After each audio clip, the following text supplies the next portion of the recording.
onko sulle käynyt näin? Katot kameran näytöltä tai etsimästä, näyttää hyvältä, otat kuvan, katot playbackista ja kuva onkin ihan päin prinkkalaa. Jos on, niin sä katsot juuri nyt oikeaa videota. Mä kerron, mikä on vialla.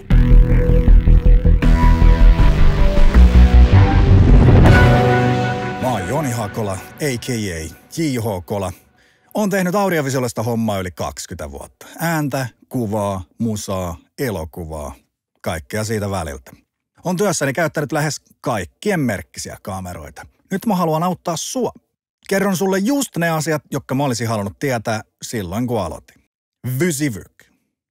Mikä ihmeen vysivyk? Se tulee sanoista what you see is what you get. Suomeksi, mitä näet, sitä saat. MNSS. Eli MNSS toteutuu silloin, kun näkymä näytöstä vastaa lopullista kuvaa.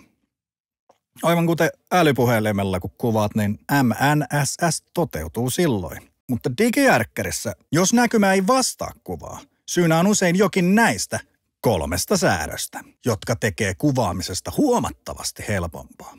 Näissä on se hyvä, että näin ei tarvitse kuin kerran laittaa kuntoon ja sitten näitä ei tarvitse enää ikinä miettiä. Kaikissa kameroissa ei ole näitä.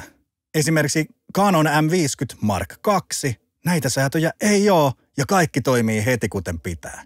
Hyvä. Mutta monessa kamerassa nämä on ja jos oot törmännyt sellaiseen, kun kuvaa ottaessa se näyttää hyvältä, mutta katsottaessa ei näytä yhtään siltä, mitä piti, niin nyt kerron mitä pitää tehdä. 1. Näytön automaattinen kirkkaus. Jos kuva ei muutu, vaikka säädät valotusta, niin näytön kirkkauden automaattinen säätö on päällä. Ota se pois. Silloin näyttö näyttää kuvan sellaisena, kuin se oikeasti tulee olemaan. Miksi veikata, miltä kuva tulee näyttämään? Mä en ymmärrä, miksi monessa kamerassa tämä on oletuksena päällä. Eri merkkisissä kameroissa nämä tietenkin ovat eri nimillä, mutta yleensä näytön asetuksista tämä löytyy. Etsi asetus ja laita se pois tai manuaaliseksi. Manuaalinen kirkkauden säätö, se on eri juttu. Lähtökohtaisesti vakioasetus on hyvä. Jos kuvaat yöllä vaikkapa tähtiä ja haluat totuttaa silmäsi pimeään, niin silloin laske näytön kirkkautta, ettei näyttö loista kuin se kuuluisa Naantalin aurinko. Kirkkaassa auringonpaisteessa nosta kirkkautta. Joissain kameroissa on erikseen aurinkoisen sään tila. Voit myös säätää kameran näytön vastaamaan editointitietokoneesi näyttöä. 2. Etsimen automaattinen kirkkaus. Peilittömien kameroiden etuna on täysin sähköinen etsin. Monissa kameroissa on kuitenkin olotuksena sähköisen etsimen automaattinen kirkkauden säätö. Ota se pois. Sama idea kuin näytön kanssa. Näet, miltä kuva tulee oikeasti näyttämään. Nimet vaihtelee eri kameroissa, mutta etsimen asetuksissa kannattaa etsiä ja laittaa pois päältä. 3. Optisen etsimen simulaatio. Tätä ei ole kaikissa peilittömissä kameroissa.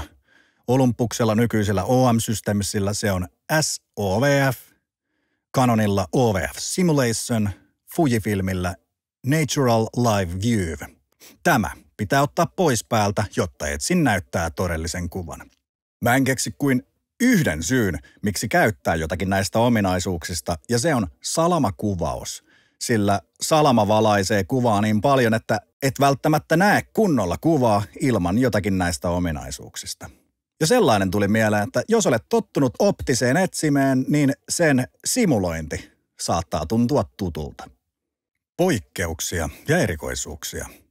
Exposure simulationia ei kannata sotkea optisen etsimen simulointiin, sillä exposure eli valotuksen simulointi taas simuloi valotusta, eli se kuuluu näihin MNSS-asetuksiin.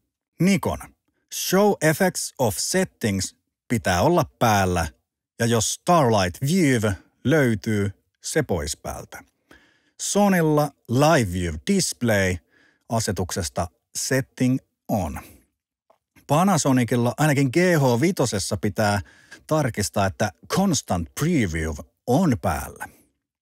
Olympus OMD EM5 Mark II korostusasetuksissa on tarkennuksen aikainen automaattinen kirkkauden säätö ja se kannattaa myös ottaa pois päältä. Fujifilmin vanhoissa malleissa ei ole Natural Live Viewia, mutta on Peak Preview.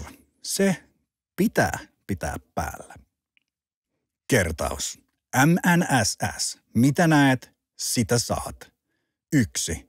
Ota näytön automaattinen kirkkaus pois. 2. Ota etsimen automaattinen kirkkaus pois. 3. Ota optisen etsimen simulaatio pois. Plus tarkista myös kameran omat erikoisuudet, jos niitä on. Jos haluat nähdä heti, miltä kuvasi näyttää, ota nämä 3 MNSS-asetusta haltuun. Haluatko oppia lisää? Tilaa tää kanava, paa kommentti, mitä haluaisit oppia ja tsekkaa tämän videon kuvauskenttä ja liity Facebook-ryhmään aloittelevan kuvaajan vinkit. JHKlla kiittää ja kuittaa, ei säädetä turhia, säädetään oikein. Se on Heikää nyt!